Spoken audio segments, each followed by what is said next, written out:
আমরা শুরু করব কাজ ক্ষমতা শক্তির এমসিকিউ। তো এখানে প্রথমে বলছে কোন রাশি যুগলের মাত্রা একই। একক এবং মাত্রা দুইটাই একই হচ্ছে কাজ এবং শক্তির। পদার্থের অভ্যন্তরস্থ অণুগুলোর গতিশক্তি কিভাবে প্রকাশ পায়? তাপ শক্তির মাধ্যমে। যখনই কোনো পদার্থের মধ্যে তাপ প্রয়োগ করা হবে, তখনই তাদের অভ্যন্তরস্থ যে অণুগুলো আছে সেগুলো গতিপ্রাপ্ত হবে। কঠিন বস্তুকে তাপ দিলে সেটা তরলে, তরল বস্তুকে তাপ দিলে সেটা গ্যাসে পরিণত হয়। সেটা তোমরা কেমিস্ট্রির মধ্যেই পড়েছো। শক্তির সবচেয়ে সাধারণ রূপ হচ্ছে যান্ত্রিক শক্তি। গতিশক্তির মাত্রা কি? মেইনলি শক্তির মাত্রাটাই গতিশক্তির মাত্রা, সেটা হচ্ছে ml স্কয়ার টি ইনভার্স 2। কোনো বস্তুর ভর অর্ধেক এবং বেগ 4 গুণ হলে গতিশক্তি পূর্বের কত গুণ হবে? 8 গুণ হবে। কিভাবে? দেখো, ভর যদি অর্ধেক করা হয়, গতিশক্তির সূত্র কি? K equals to half M V square. এখন আমি এই ভরটাকে যদি আমি অর্ধেক করে দেই, দ্যাট মিন্স 1/2 ইন্টু, এখান থেকে ভরকে অর্ধেক করে দিলাম, m/2 ইন্টু ভি এর মান 4 গুণ, that means 4v whole square. তাহলে এখান থেকে আমার কত আসবে? Half M V square into, এই যে এখান থেকে যে হাফটা আছে সে হাফটা এখানে নিবা, আর এখান থেকে আসবে 16। তাহলে 2 দিয়ে কাটাকাটি করলে এখানে আসবে 8, আর এইটুকুর মানটা আমার গতিশক্তি। সো এখান থেকে আমার মান আসবে কত? 8 গুণ। 3 কেজি এবং 9 কেজি ভরের দুটি গতিশীল বস্তুর বেগের অনুপাত বলছে, তাহলে বস্তু দুটি গতিশক্তি সমান হবে। তাহলে গতিশক্তি সমান হবে, তাহলে গতিশক্তি যদি সমান হইতে হয়, 6 নম্বরের মধ্যে দেখো, এখান থেকে আমরা যদি দেই EK1 ইকুয়ালস টু EK2, তাহলে এখান থেকে আসবে কত?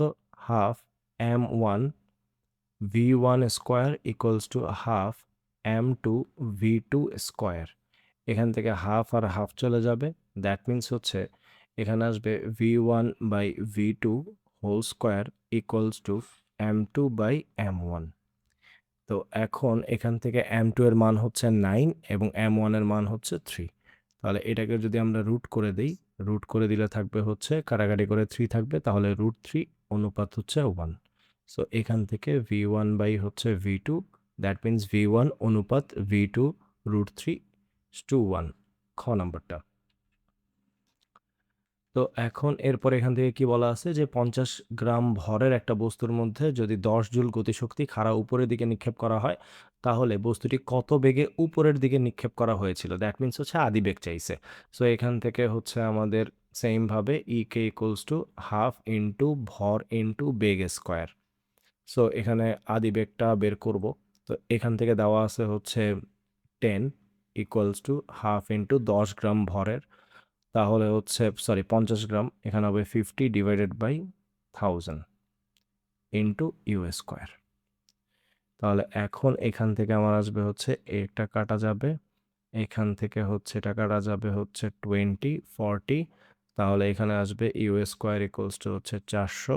তাহলে এটাকে রুট যদি করে দেই, তাহলে u equals to √400, that means 20 metre per second. তাহলে অ্যান্সার 20 মিটার পার সেকেন্ড। তো এখন 8 নাম্বারটার মধ্যে কি বলা আছে? 8 নাম্বারের মধ্যে বলা আছে 50 গ্রাম ভরের একটা বস্তুকে 10 জুল গতিশক্তিতে খাড়া উপরের দিকে একই উদ্দীপক। তো এখানে বলছে যে প্রথম অর্ধেক দূরত্ব অতিক্রমের পর বস্তুর বেগ কত হবে? তাহলে এখানে এটা একটু বড় একটু ম্যাথ। সো এটাতে আমি সহজভাবে যদি আমরা করি, তাহলে সর্বোচ্চ উচ্চতার জন্য যেই সূত্রটা আছে সেটা h equals to u square divided by 2g। আমরা এখানে ইউ এর মানটা জানি। সো আমরা এখানে ইউ এর মানটা জানি, আমাদের ইউ এর মানটা এখানে কত ছিল? এই যে এখানে আমাদের ইউ এর মানটা ছিল 20। তাহলে এখান থেকে আমরা পাবো 20। সো এখান থেকে 20 square into 2 into 9.8। So math করার সুবিধার জন্য একটা কাজ করা যায়, সেটা আমরা এই 9.8 না ধরে, আমরা ম্যাথ করার সুবিধার জন্য এটাকে আমরা 10 ধরে নিলাম আপাতত। কাছাকাছি মান চলে আসলে আমাদের অ্যান্সার হয়ে যাবে। তাহলে এখান থেকে আমরা যদি যাই, তাহলে এখানে আমার আসবে 400 ডিভাইডেড বাই 20। তাহলে এখান থেকে 20, এখান থাকবে জাস্ট 20। ধরো উচ্চতা 20, তাহলে আমার 10 মিটার উচ্চতায় উঠতে আমার বেগ কত হবে সেটা বের করতে বলছে। তার মানে এটার অর্ধেক কত? এটার অর্ধেক 10। তাহলে 8-এর পরের অংশটুকুর মধ্যে যদি আমরা যাই, তাহলে আমার এখানে বলছে বেগ কত হবে। তাহলে আমরা কি জানি? V square equals to u square minus 2g h/2 অর্ধেক বলছে। সো এখন এখান থেকে আমার হচ্ছে 20 square minus 2 into 10 into 10 into h/2 20 divided by 2। তাহলে এই 2 আর এই 2 বাদ চলে যাবে। এখান থেকে আসবে হচ্ছে আ 400 মাইনাস হচ্ছে 200। দ্যাট মিনস এখান থেকে চলে আসবে হচ্ছে 200। সো v এর মানটা আসবে হচ্ছে √200। তাহলে √200 হলে এখান থেকে আমার আসবে হচ্ছে 10√2। 10√2 এটার মধ্যে আসবে কাছাকাছি যদি ধরি তাহলে হচ্ছে 14.14। সো এভাবে করে তোমরা কি করতে পারো এমসিকিউর মধ্যে ক্যালকুলেশনের সুবিধার জন্য তুমি তো ক্যালকুলেটর থাকবেই, ক্যালকুলেটরের মধ্যে তুমি 9.8 ধরেই করবা। আমি জাস্ট এখানে হচ্ছে আমার ক্যালকুলেটর সাথে নাই, এই কারণে আমি ভাবলাম যে এইভাবে আমরা করে ফেলি। তারপর এখানে বলছে যে আম নিচের কোনটি আচ্ছা আরেকটা রয়ে গেছে। একটা বস্তু ২০ মিটার উচ্চতা থেকে ভূমিতে পড়ল। পড়ন্ত বস্তু ভূমি হতে ৫ মিটার উঁচুতে বিভব শক্তি এবং গতিশক্তির অনুপাত বের করতে বলছে। Okay fine. তো এখন এখান থেকে ভূমি থেকে ৫ মিটার উঁচুতে। তাহলে এখান থেকে তুমি যদি ধরো তাহলে বস্তুটা এই জায়গায় আছে। ভূমি থেকে এ পর্যন্ত হচ্ছে 5 আর এখান থেকে এ পর্যন্ত হচ্ছে ১৫। কারণ পুরাটা হচ্ছে আমার কত? পুরাটা হচ্ছে আমার 20।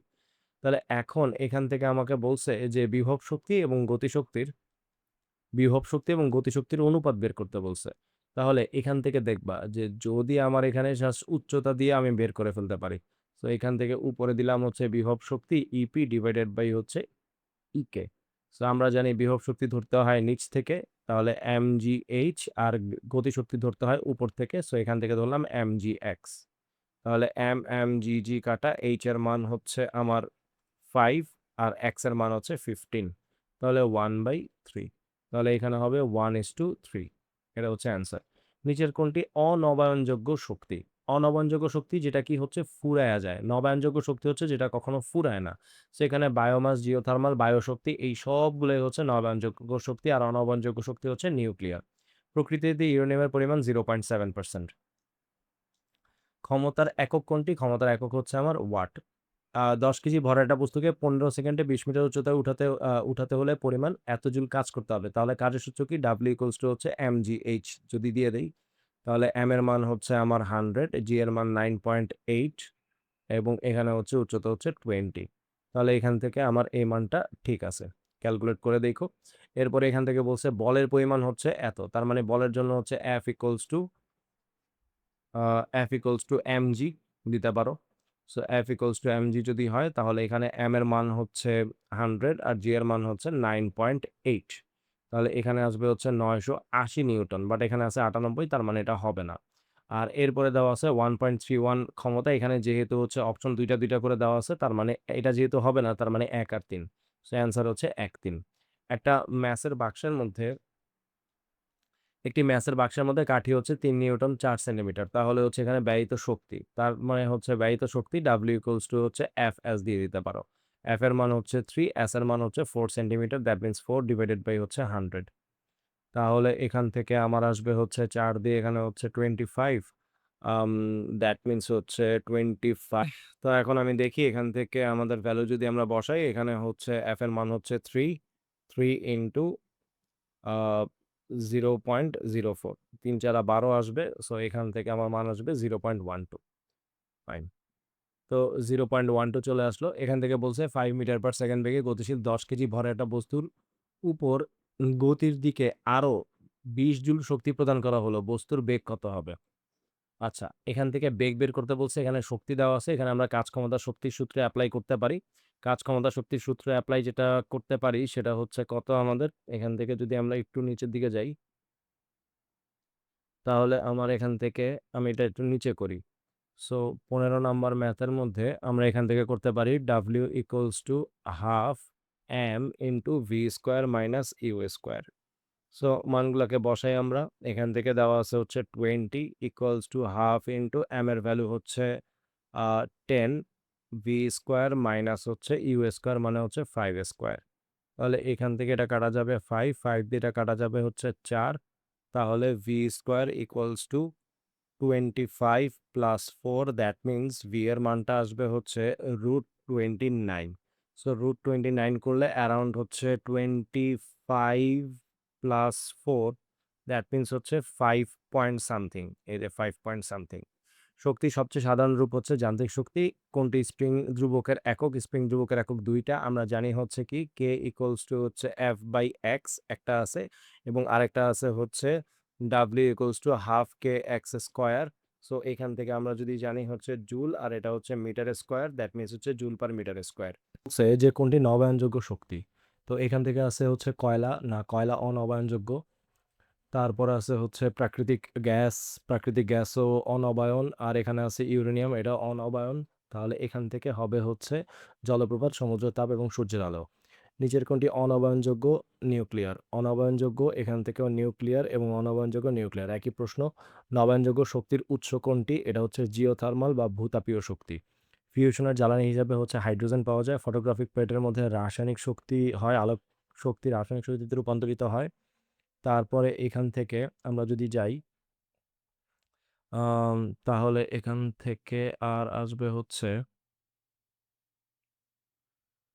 কোন সূত্রের সাহায্যে বস্তুর ভরকে শক্তিতে রূপান্তর করা যায়? তাহলে ২৫ নাম্বারটার মধ্যে হচ্ছে বলছে যে শক্তিতে ভর আর শক্তির সম্পর্ক যেটা আছে সেটা হচ্ছে আইনস্টাইনের সূত্র E ইকুয়ালস টু mc²। এখান থেকে আমরা যদি যাই, সরি, এখানে হচ্ছে কোন সূত্রের সাহায্যে বস্তুর ভরবেগ? এটা হচ্ছে E ইকুয়ালস টু mc²। কোনো সুশৃঙ্খল ফিশন বিক্রিয়ার প্রক্রিয়ার মধ্যে হচ্ছে এখানে ২৬ নাম্বারটা ইকুয়ালস টু এমসি স্কোয়ারের সূত্র দিয়ে করতে হবে। এখানে 1 into 3 into 10⁸ whole square, that means হচ্ছে 9 ইন্টু 10⁻16, 9 ইন্টু 10⁻16। নিউক্লিয়ার রিয়েক্টর জ্বালানি হিসেবে ব্যবহার করা হয় ইউরেনিয়াম। ক্ষমতার একক হচ্ছে K G metre square per second square, কারণ হচ্ছে ক্ষমতা P equals to W divided by T. Then এখানে হচ্ছে mgh ডিভাইডেড বাই টি। এখন m এর একক হচ্ছে কেজি, অভিকর্ষ ত্বরণের একক হচ্ছে মিটার পার সেকেন্ড স্কোয়ার এবং h এর একক হচ্ছে মিটার ডিভাইডেড বাই হচ্ছে সেকেন্ড। তাহলে এখান থেকে উপরে আসবে হচ্ছে কেজি, দুইটা মিটার আছে মিটার স্কোয়ার, আর s ইনভার্স 3। তো এই জিনিসটা হচ্ছে আমাদের চলে আসবে। এরপর এখানে যেটা আছে বলছে যে 70 কেজি ভরের একজন ব্যক্তি 5 মিনিটে 100 মিটার উঁচু পাহাড়ে ক্ষমতা হচ্ছে কত ওয়াট হবে? তাহলে এখান থেকে ক্ষমতা বের করতে বলছে P equals to mgh divided by T. এখান থেকে আমার আসবে হচ্ছে 70 into 9.8 into 100 divided by 5 minute, that means হচ্ছে 300 সেকেন্ড। সো এখান থেকে আমরা কাটাকাটি করে দিলাম। তারপর এখান থেকে আমরা যদি ক্যালকুলেটরে যাই তাহলে এখানে আসবে হচ্ছে 70 ইন্টু 9.8 ইন্টু 1 লাগবে না, এখানে হচ্ছে 3। তাহলে এখানে 228.67, দ্যাট মিনস 228.67 অ্যান্সার।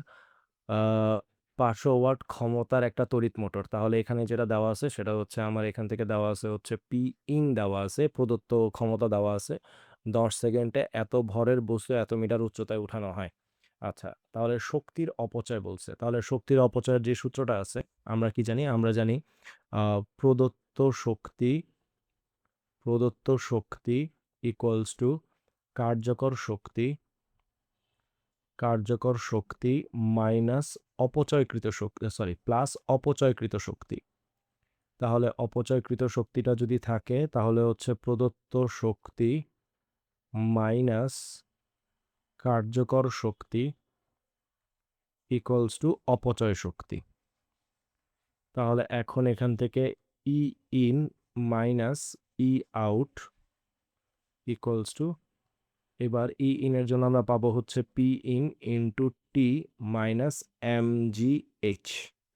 তাহলে এখান থেকে আমার আসবে 500 ইন্টু টাইম হচ্ছে 10 সেকেন্ড মাইনাস ভর হচ্ছে 15 ইন্টু 9.8 ইন্টু h20। তাহলে এখান থেকে আমার আসবে হচ্ছে, আমি যদি ক্যালকুলেটরে যাই তাহলে আসবে 5000 মাইনাস 15 ইন্টু 9.8 ইন্টু 20, 2060।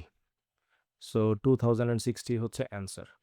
এখান থেকে বলছে এ বিন্দুর বিভব শক্তি গ্রেটার দেন বি বিন্দুর বিভব শক্তি, অবশ্যই, কারণ এ বিন্দু সবার উপরে আছে, এখানে পুরাটাই হচ্ছে বিভব শক্তি থাকবে, কোনো গতিশক্তি থাকবে না। তাহলে এ বিন্দুর বিভব শক্তি ঠিক আছে, এ বিন্দুর গতিশক্তি, এ বিন্দুর গতিশক্তি নাই, আর বি বিন্দুর গতিশক্তি ডেফিনেটলি এ বিন্দুর গতিশক্তি হচ্ছে 0, আর এ বিন্দুর বিভব শক্তি বি বিন্দুর গতিশক্তির সমান না, কারণ বি বিন্দুতে হচ্ছে বিভব শক্তি এবং গতিশক্তি দুইটাই থাকবে, বিভব ও গতি দুইটাই থাকবে, আর এ বিন্দুর মধ্যে পুরাটাই থাকবে হচ্ছে বিভব শক্তি, কোনো গতিশক্তি থাকবে না, তাহলে ডেফিনেটলি এ বিন্দুর হচ্ছে বিভব শক্তি বি বিন্দুর গতিশক্তির সমান না। তাহলে এখান থেকে অ্যান্সার হবে 1 এবং 2। পরে গাছ থেকে আম নিচের দিকে পড়তে থাকলে গতিশক্তি বৃদ্ধি পাবে, বিভব শক্তি হ্রাস পাবে, মোট শক্তি অপরিবর্তিত থাকবে শক্তি সংরক্ষণশীলতার নীতি অনুযায়ী। এটা ঠিক আছে। কর্মদক্ষতার ক্ষেত্রে হচ্ছে অপচয়কৃত শক্তি মোট প্রদত্ত শক্তি, না এটা হবে না। কর্মদক্ষতা হচ্ছে লভ্য কার্যকর শক্তি বাই এটা হবে। এরপরে কর্মদক্ষতা প্রদত্ত শক্তি মাইনাস অপচয়কৃত শক্তি, এই যে এটাকে আমরা কি বলবো? এটাকে আমরা বলি হচ্ছে লভ্য কার্যকর শক্তি। এই যে এই জিনিসটাকে আমরা বলবো হচ্ছে লভ্য কার্যকর শক্তি। এটাকে এইভাবে আর কি দেওয়া আছে ডিভাইডেড বাই প্রদত্ত শক্তি। তার মানে এই জিনিসটা হচ্ছে ঠিক আছে। আই থিংক বুঝতে পারছো?